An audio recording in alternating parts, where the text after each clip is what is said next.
નમસ્કાર, હું છું વિક્રમ વકીલ અને આપ જોઈ રહ્યા છો હોટલાઇન ન્યૂઝ. લગભગ 24 વર્ષ પછી દેશના વડાપ્રધાન આરએસએસના મુખ્યાલય ખાતે ગયા છે. એટલે કે 30મી માર્ચે ગઈકાલે વડાપ્રધાન નરેન્દ્ર મોદી એક કાર્યક્રમમાં નાગપુર ગયા હતા. ત્યાંથી સંઘના કાર્યાલય ગયા અને ત્યાં એમણે સરસંઘ ચાલક સાથે બહુ લાંબી તો નહીં પણ બંધવાળની એક મિટિંગ કરી મોહન ભાગવત સાથે. અને આ મોહન ભાગવત અને નરેન્દ્ર મોદીની આ મુલાકાત બાબતની ચર્ચા છેલ્લા લગભગ 20 દિવસથી ચાલી રહી હતી, મીડિયામાં પણ અને રાજકીય વર્તુળોમાં પણ. કારણ કે વચમાં થોડા વખત પહેલા એવું સમાચાર આવતા હતા કે ભાઈ નરેન્દ્ર મોદી અને સંઘ વચ્ચે તડ પડી છે અને મોહન ભાગવત એક નિવેદનથી નારાજ હતા, જે જેપી નડ્ડાએ આપ્યું હતું કે ચૂંટણી જીતવા માટે હવે ભાજપને સંઘની જરૂર નથી રહી. ત્યાર પછી સંઘ અને ભાજપ વચ્ચે કડવાશ વધી હોવાનું કહેવાતું હતું. લોકસભાની ચૂંટણીમાં પણ એની થોડે ઘણી અંશે અસર થઈ. જોકે ત્યાર પછી મહારાષ્ટ્ર, હરિયાણા જેવી ચૂંટણીઓમાં, રાજ્યની ચૂંટણીઓમાં સંઘે પૂરા જોશથી કામ કર્યું અને ભાજપને આસાન વિજય અપાવ્યો. જોકે આ મોહન ભાગવત અને નરેન્દ્ર મોદી વચ્ચે બંધબાણને શું બેઠક થઈ, સંઘના પણ 100 વર્ષ પૂરા થયા છે સ્થાપનાને. એ પ્રસંગે આપણે સંઘ અને ભાજપ વિશે પણ થોડી ચર્ચા કરવી જરૂરી છે. આ બાબતે આજે આપણી સાથે વાતચીત કરશે જાણીતા પત્રકાર હિમાંશુભાઈ ભટ્ટ. હિમાંશુભાઈ, આપનું સ્વાગત છે. નમસ્કાર વિક્રમભાઈ, દર્શકોને પણ ખૂબ ખૂબ પ્રણામ. હિમાંશુભાઈ, જે સંઘના મુખ્યાલય ખાતે નાગપુરમાં નરેન્દ્ર મોદી અને મોહન ભાગવત વચ્ચે બંધબાણને એક બેઠક થઈ અને ઘણા વડાપ્રધાન બન્યા પછી તો મોદી પહેલી વખત સંઘના મુખ્યાલય ખાતે ગયા. આ બાબતનું તમારું વિશ્લેષણ શું છે? દર્શકોને એ વસ્તુ જાણવાની જરૂર છે કે કોઈ પણ સિટિંગ પ્રાઇમ મિનિસ્ટર, એટલે જે હોદ્દા પર હોય એવા વડાપ્રધાન અત્યાર સુધી સંઘના મુખ્યાલય ગયા નહોતા. આ પહેલી વાર બની રહ્યું છે. નરેન્દ્ર મોદી જ્યારે 2012માં બનતા સુધી, 12માં કે 13માં, જ્યારે તે નાગપુર સંઘના મુખ્યાલય ગયેલા ત્યારે તે મુખ્ય પ્રધાન હતા ગુજરાતના, એ મને યાદ છે. પણ આ વડાપ્રધાન બન્યા પછી પહેલી વખત જ. હવે આનું એક ચોક્કસ મહત્વ છે ડેફિનેટલી, કારણ કે ભાજપે ક્યારેય એ વાતથી ઇનકાર કર્યો નથી કે ભાજપની વિચારસરણી અને ભાજપનો પિતૃપક્ષ કોઈ હોય તો તે રાષ્ટ્રીય સ્વયંસેવક સંઘ છે. એટલે સંઘમાંથી ઉભા થયેલું, સંઘની વિચારસરણીમાંથી ઉભા થયેલો કોઈ રાજકીય પક્ષ હોય ભારતની અંદર તો તે ભાજપ છે, ભારતીય જનતા. હવે આવા સંજોગોમાં ભારતીય જનતા પાર્ટીના વડાપ્રધાન સંઘની મુલાકાતે જાય, સંઘના મુખ્યાલયની મુલાકાતે જાય અને લોકો જાત જાતની વાતો કરે લોકો તો વાતો, પણ એમાં મને કઈ અજુગતું દેખાતું નથી. પણ તે છતાં વાર્તા પણ બહુ ચાલી, કેમ કે જ્યારે જમણેરી પક્ષોને હરાવવા માટે સેન્ટર અને સેન્ટરથી રાઈટ, ભાજપ માટે એવું કહેવાય છે કે રાઈટ ટુ ધ સેન્ટર, સેન્ટરથી જમણેરી છે. અને વિશ્વની અંદર અત્યાર સુધી ઇન્ક્લુડિંગ કોંગ્રેસ, અને કોંગ્રેસ મુખ્યત્વે અને એના ચટ્ટા બટ્ટા પત્રકારો, કેમ કે આપણી ઇકોસિસ્ટમ તો આખી એ જ બની ગઈ હતી. આપણે આઝાદ થયા ત્યારથી 65 વર્ષ સુધી લેફ્ટ ટુ ધ સેન્ટર ચાલતું આવ્યું. સમાજવાદી વિચારધારા પર આપણે ચાલતા આવ્યા. નહેરુજી લેવામાં માને જ નહીં, આપવામાં માન્યા કરે. ચીનને ફલાણું આપી દીધું, પાકિસ્તાનને ઢીકણું આપી દીધું. આ તો આપણે કરતા આવ્યા. હવે એની સામે જ્યારે એક રાષ્ટ્રીય વિચારધારા વાળો પક્ષ ઉભો થાય અને આંખમાં આંખ પરોવીને કે ભાઈ તારામાં દમ હોય તો આવી જા, અમે તો કરીએ, અમે તો અહીંયા જ ઉભા છે. હવે જ્યારે આ વસ્તુ બને ત્યારે એ જે લેફ્ટિસ્ટ ઇકોસિસ્ટમ ઊભી થયેલી હતી, તે ઇકોસિસ્ટમને બહુ મોટી તકલીફ થાય. એટલે એ ઇકોસિસ્ટમ તમને નીચા પાડવા માટે જાત જાતના પ્રયત્ન કરે. અને એમાં કોઈ દોડડાયા લોકો હોય, જેવા ભાજપમાં પણ છે, હું ના નથી પાડતો. ભાજપના પ્રમુખે જ લોકસભાની ચાલુ ચૂંટણીએ કહી દીધું કે અમને ચૂંટણી જીતવા માટે હવે સંઘની જરૂર નથી. સંઘવાળા ચૂપચાપ બેસી ગયા. જો બાપ હોય, પણ બાપ હોય કે માં હોય, તમારે બાપને પણ કહેવું પડે કે ભાઈ અમને મદદ કરો, નહીં તો બાપ ચૂપચાપ બેસી રહેશે. બને છે આવું. એક્ઝેક્ટલી આ વસ્તુ ભાજપની બાબતમાં થઈ. પરિણામ એ આવ્યું, લોકસભામાં તમે જુઓ તો 64 પરથી 31 ઉત્તર પ્રદેશમાં, મહારાષ્ટ્રમાં 42 પરથી 21. તમારા હારવા માટે સંઘ જવાબદાર છે. 303 માંથી 240 પર આવવા માટે સંઘ જવાબદાર છે. કેમ કે તમારા રાષ્ટ્રીય પ્રમુખને બોલવાનું ભાન નહોતું અને તમારા રાષ્ટ્રીય પ્રમુખે એમ કહી દીધું કે અમને હવે સંઘની જરૂર નથી. અને સંઘી કાર્યકરો ક્યારેય ઇવન આજે પણ ક્યારેય એમ જઈને તમને મને નહીં કે મારા ઘરે પ્રચાર કરવા આવશે ને તો પણ એમ કે છે તમને યોગ્ય લાગે તેવા સુયોગ્યને મત આપજો. એને તો ભાજપનું નામ દેશે ને તો કોંગ્રેસનું નામ દેશે. હવે આવા સંજોગોની અંદર બાપને બાપ નહીં કહેવાનું આજે આપણને શીખવવામાં આવે છે ને. આપણને આ ખોટું સેક્યુલરિઝમ શીખવવામાં આવે છે કે અજાન જોરથી પડે મસ્જિદમાં, તે સેક્યુલરિઝમ. પણ મારા શિવ મંદિરમાં જો ઘંટનાદ જોરથી થાય તો તે કોમવાદી. આ ઇકોસિસ્ટમમાં તમને સંઘથી, ભાજપને સંઘથી અલગ પાડવાની કોશિશ થતી આવી. અને એટલા માટે એ વસ્તુ ખૂબ જરૂરી હતું. નરેન્દ્રભાઈ મોદી જેવી વ્યક્તિ માટે પણ, વિક્રમભાઈ, આ વસ્તુ બતાવવા માટે જરૂરી હતું કે ભાઈ તમે આમ કહો છો ને, લો હું તો આ કરીશ. આ બતાવવાના મોટા હતા.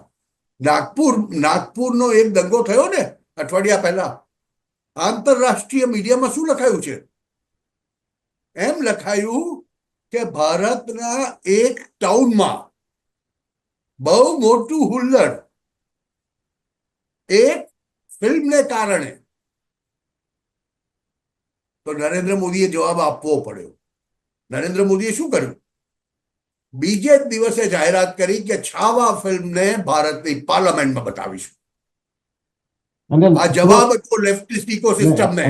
અને નરેન્દ્ર મોદીએ પાર્લામેન્ટનો શો રાખ્યો પણ હતો ત્યારે પાર્લામેન્ટના થિયેટરમાં, અને તમામ કેબિનેટના મંત્રીઓ સાથે મળીને જોઈ હતી ફિલ્મ. યસ.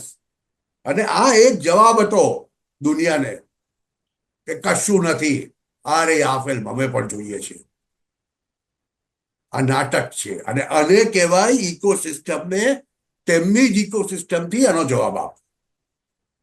અને એટલે મોદી અને ભાગવત મળે, વૈચારિક રીતે બાપ અને દીકરો મળે, એમાં સ્વાભાવિક છે કે લોકોના પેટમાં તો દુખશે જ. અને એટલે જ ઘણા બધા લોકો બહુ બૂમાબૂમ કરે છે, બહુ વાતો કરે છે. પણ કોઈ દિવસ તમે મને એ કહો, ભાજપના કોઈ નેતાએ ખાલી બસ મુલાકાત થઈ, એક ન્યૂઝ તરીકે બતાવવા સિવાય બીજી કોઈ વાત કરી છે આ બાબતે? બંધ બારને કઈ પણ વાત થઈ હોય ને, બાપ દીકરો બંધ બારને તો કોઈ બી વાત કરે ભાઈ. એમાં શું ભાઈ, પણ એક આપણે રાજકીય નિરીક્ષક તરીકે આપણે એઝ્યુમ કરીએ કે બંને વચ્ચે શું વાત થઈ શકે આ વિષય પર. ભાજપના નવા રાષ્ટ્રીય પ્રમુખના નામ પર ચર્ચા થઈ હશે કે ભૂતકાળમાં જે ડિસ્ટન્સ પડ્યું બંને વચ્ચે એ ભવિષ્યમાં એવું રિપીટ ન થાય એ બાબતે કોઈ વાતચીત થઈ હોઈ શકે. કારણ કે જો આમ જોવા જઈએ તો નરેન્દ્ર મોદી સંઘમાં વધારે સિનિયર છે. સંઘની વાત કરું છું, મોહન ભાગવત કરતા. મોહન ભાગવત પાછળથી જ આવ્યા સંઘમાં.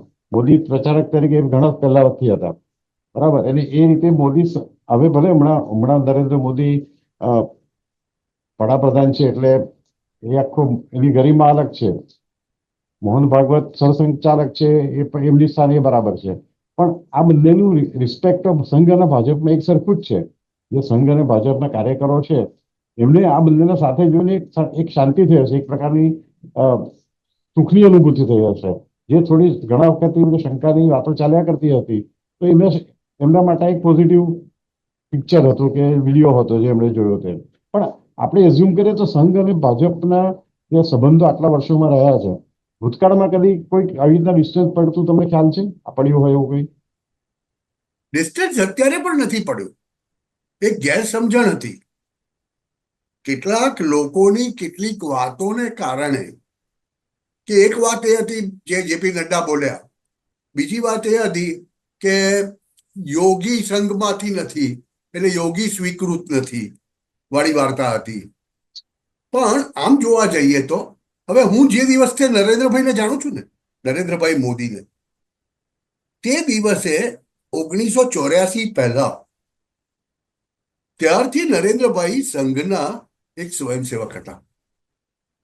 તે સમયે હું જે દિવસથી જાણું છું તે દિવસે તે સમયે તો તે ડાંગમાં કામ કરતા હતા. ડાંગમાં આદિવાસીઓની વચ્ચે જઈને કામ કરતા. બરાબર છે. હવે એમને સંઘથી અલગ કઈ રીતે કરી શકો તમે? જે માણસની આખી રાજકીય શિક્ષણ એનાથી શરૂ થયું છે. પણ આ જે કેટલાક વિઘ્ન સંતોષી લોકો અને કેટલાક લોકો જે પેલો અધૂરો ઘડો છલકાય વાળી વાર્તા હોય ને, એવા કેટલાક બની બેઠેલા કહેવાતા સુપર પત્રકારો, તેમણે સંઘ અને ભાજપ વચ્ચે કહ્યું સંઘ અને ભાજપમાં કોઈ ફરક જ નથી સાહેબ. સંઘનો કાર્યકર જ્યારે મતદાન કરવા જાય છે ત્યારે એ ભાજપનો કાર્યકર બનીને જતો હોય છે, કેમ કે એનો મત તો ત્યાં જ પડે છે. હેમંતજીભાઈ, તમારી આ વાત બરાબર, પણ હું તમને એક રોકીને એક વાત કરવા માંગુ છું કે હું પણ જ્યારે નવો નવો પત્રકારિત્વમાં આવ્યો ત્યારે એ માનતો હતો કે ભાઈ ભાજપમાં જે છે નેતા છે કે કાર્યકર છે એ સંઘની તરફેણમાં જશે અને એને સંઘ વચ્ચે કોઈ ફેર નહીં. પણ મને એક આંચકો ત્યારે લાગ્યો હતો, બહુ વર્ષો પહેલાની વાત કરું છું, લગભગ 32-35 વર્ષ પહેલા. એક મેગેઝિન માટે મને એસાઇનમેન્ટ આપ્યું હતું, આ રાષ્ટ્રીય સ્વયંસેવક પર કવર સ્ટોરી કરવાની ગુજરાતના. તો એને માટે હું ઘણા બધા 15-20 જુદા જુદા સોશિયોલોજીસ્ટને મળ્યો હતો, રાજકીય નિરીક્ષકોને મળ્યો હતો, સંઘના પ્રચારકોને મળ્યો હતો, ભાજપના નેતાઓને મળ્યો હતો. એ વખતે ભાજપના એક એમએલએ, ત્યારે તો એમએલએ બધા પાછળથી એમએલએ બન્યા હતા અમદાવાદના, અને એમના અમદાવાદના ઘરે ગયો હું અને મને એટલો બધો આઘાત લાગ્યો કે એમણે ઓફ ધ રેકોર્ડ સંઘ વિરુદ્ધ બધાનો બડાપોટ ચાલુ કરી દીધો બોલવાનું, અને સંઘ કઈ રીતે ભાજપનો ઉપયોગ કરે છે, કાર્યક્રમ કરવા હોય છે ત્યારે ભાજપના ની જરૂર પડે છે એમને કોઈ, અને પછી ફંડની જરૂર હોય ત્યારે ભાજપની જરૂર પડે છે, પછી ભાજપની ડિસ્કાર્ડ કરી દે છે. હવે તો એ જે ભાઈ છે, હું જે વાત કરું છું હયાત નથી, પણ એમણે તે વખતે વાત કરી ત્યારે મને પહેલી વખત આંચકો લાગ્યો હતો. કારણ કે જનરલી ભાજપ સાથે જોડાયેલા સિવાય કે કેટલાક ધારો કે અશોક ભટ્ટ સંઘમાંથી નહોતા આવ્યા, સુરેશ મહેતા, આપણે ગુજરાતના નેતાઓની વાત કરીએ તો એ સંઘમાંથી નહોતા આવ્યા. પણ એ સિવાય 90% જે ભાજપના ટોચની નેતાગીરી હતી કે આજે પણ છે એ સંઘમાં વાયા સંઘમાં થઈને જ આવ્યા છે. તો આ એક વિક્રમભાઈ, તમે જે વાત કરી ને તે વાત 100% સાચી છે. તે વાત 100% સાચી છે. એનું કારણ તમને કહું કે જનસંઘના સમયમાં અને જ્યારે જનસંઘ રાજકીય હાંસિયા ઉપર આવી ગયો રાષ્ટ્રીય સ્તરે 2 સીટની સાથે, કે જ્યારે વાજપેયીજી પણ હારી ગયા હતા, 84 અને ત્યાર માં પછી ભારતીય જનતા પાર્ટી અસ્તિત્વમાં આવી. સામાન્ય પ્રજાને સમજવા માટે હું સીધી સાદી વસ્તુ કહું કે એક સમય હતો કે જ્યારે પહેલી વખત ગુજરાતમાં જે સરકાર બની ને તે જનસંઘ, સાંભળજો, જેમાંથી બનેલું ભારતીય જનતા પાર્ટી અને જનતા દળની મિશ્રિત સરકાર બની હતી. અને ત્યાર પછી ભાજપનું સાચું અસ્તિત્વ શરૂ થયું. એટલે શરૂઆતના સમયમાં એવું બન્યું છે કે ગુજરાત ભાજપમાં પણ અને રાષ્ટ્રીય સ્તરે પણ ભાજપમાં પણ કેટલાક ઓરિજિનલ સંઘી હતા અને કેટલાક જે આ કહેવાતા સોશિયલિસ્ટિક જનતા દળ માંથી આવી ગયેલા લોકો. એટલે તમે જે વાત કરો છો ને તે જે 2 ધરી ભેગી થઈને ભાજપ બન્યું હતું તેમાંની એક ધરીની વાત કરો. કેટલાક એવા નેતાઓ છે ભારતીય જનતા પાર્ટીના, કેટલાક જૂના એવા નેતાઓ છે, હું અહીંયા નામ નથી આપવાનો, હું જાણું છું વ્યક્તિગત રીતે, હું પણ શહેર ભાજપના પણ પ્રમુખ રહી ચૂક્યા છે, વિધાનસભ્યો બની ચૂક્યા છે, બધા ઘણા બધા છે કે જે લોકો ઓરિજિનલ સંઘના નહોતા, એ જનતા દળિયા હતા. એટલે એ લોકો જનતા દળિયા તરીકે જ ઓળખાતા ગુજરાતની અંદર તો. અને એ લોકોને સંઘની સાથે કઈ લેવા દેવાનો, એ લોકો માટે સંઘ એ તો ધિક્કારપાત્ર વસ્તુ હતી, પણ છતાંય રાજકીય રીતે એ લોકો એક જ પક્ષમાં જોડાયેલા. પણ મૂળભૂત તત્વ જેને આપણે કહીએ, રાષ્ટ્રીય સ્વયંસેવક સંઘનું સેવાનું મૂળભૂત તત્વ તે ભાજપના ઘણા બધા ઓરિજિનલ નેતાઓએ જાળવી રાખ્યું. પરિણામ તમને જોવા મળે છે કે આજે નરેન્દ્રભાઈ મોદી ઓરિજિનલી સંઘ સાથે, પણ અમિતભાઈ શાહ નહીં. અમિતભાઈ શાહ એબીવીપી. આ તમને જોવા મળશે. યોગી તો સીધા ગોરખનાથ મઠમાંથી આવેલા છે. પણ એક એવું મિશ્રણ થયું છે કે જ્યાં આગળ સંઘની વિચારધારા, તમે જોજો સંઘમાંથી જે વ્યક્તિ ભાજપમાં આવે છે ડેપ્યુટેશન ઉપર, એ કેટલાક વર્ષો માટે, 2 વર્ષ 4 વર્ષ, અને જતા રહી પાછા. નામ આપું દર્શકોને તો રામ માધવ, પીવી નરસિંહ રાવ, ઘણા બધા નામો આપી શકાય. પણ વિચારધારાનો જ્યાં સુધી વાત છે, પોલિટિકલી સંઘ માટે કોઈ પણ જાતિના લોકો અસ્પૃશ્ય નથી. એ વાત પુરવાર થાય છે કે જુઓ, એક તરફ નરેન્દ્રભાઈ મોદી સંઘના મુખ્યાલય જાય છે, બીજી તરફ ઘણા બધા લોકો જેની ઉપર આંગળી ચીંધે છે.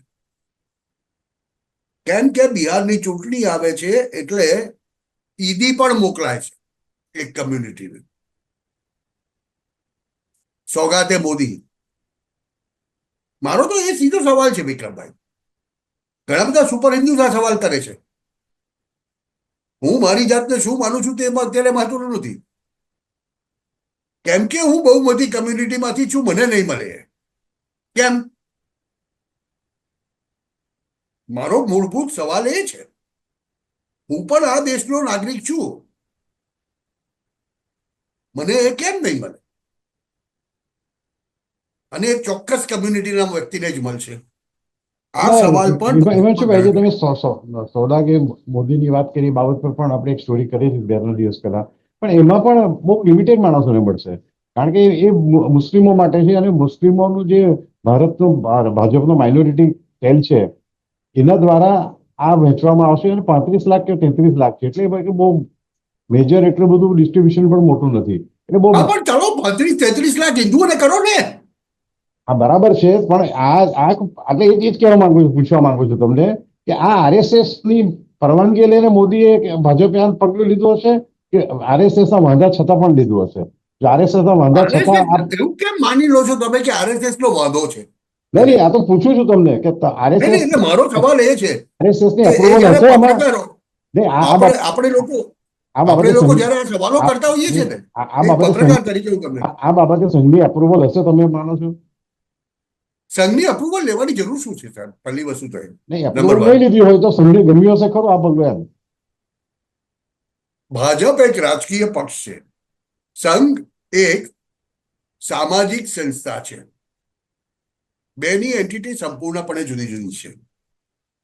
એકમાં કઈ કામ કરવા માટે બીજાની પરવાનગી લેવી જરૂરી નથી. સંઘની ટેસિટ અપ્રુવલ મળી હોય તો જ આ વસ્તુ શક્ય બને, એ વાત હું માનું છું. જાહેરમાં અપ્રુવલ આપવાની કોઈ જરૂર નથી, પણ આ થઈ રહ્યું છે આનો મતલબ જ એ છે કે સંઘના ક્યાંક ને ક્યાંક આશીર્વાદ છે આના. હવે આપણે હિમાંશુભાઈ, સૌથી પહેલા કહ્યું ને, હવે આપણે બીજી એક વાત કરીએ. આ કે સંઘના સ્થાપનાને 100 વર્ષ પૂરા થયા, બરાબર? આ શતાબ્દી વર્ષ ચાલી રહ્યું છે, તો હવેથી ભવિષ્યમાં તમે સંઘનું સ્થાન ક્યાં જુઓ છો? હમણાં જે છે સ્થાન તો બરાબર જ છે, પણ એની કાર્ય પદ્ધતિમાં કોઈ મોડર્નાઇઝેશન વધારે થશે, સુધારો થશે? સૈદ્ધાંતિક વિચારધારા તો આ જ રહેવાની છે, જે સ્થાપના થઈ છે એ વખતે નક્કી જ હતું, એનું બંધારણ પણ આ જ રહેશે. તો તમે કઈ ફેરફાર જોશો આ 100 વર્ષ પછી, નજીકના ભવિષ્યમાં? હું ભવિષ્યમાં સંઘમાં થતા બહુ મોટા ફેરફાર જોઈ રહ્યો છું. અને મોટા એટલે કઈ રીતે? With the advancing time and with the changing geopolitical scenario of the world, hmm. Sangh will mould itself. અને ટેકનોલોજીકલી સંઘ એડવાન્સ થતો જશે. આ એક જૂનું જેનો શાખા ચાલવી એક વસ્તુ છે, પોતાના વિસ્તારની અંદર શાખા ચલાવવી એક વસ્તુ છે, પણ એ જ શાખા ઓનલાઈન પણ ચાલી શકે છે, જેના 50 લાખ સભ્યો હોય. હું સંઘને એ રીતે એડવાન્સ થતું જોઉં છું.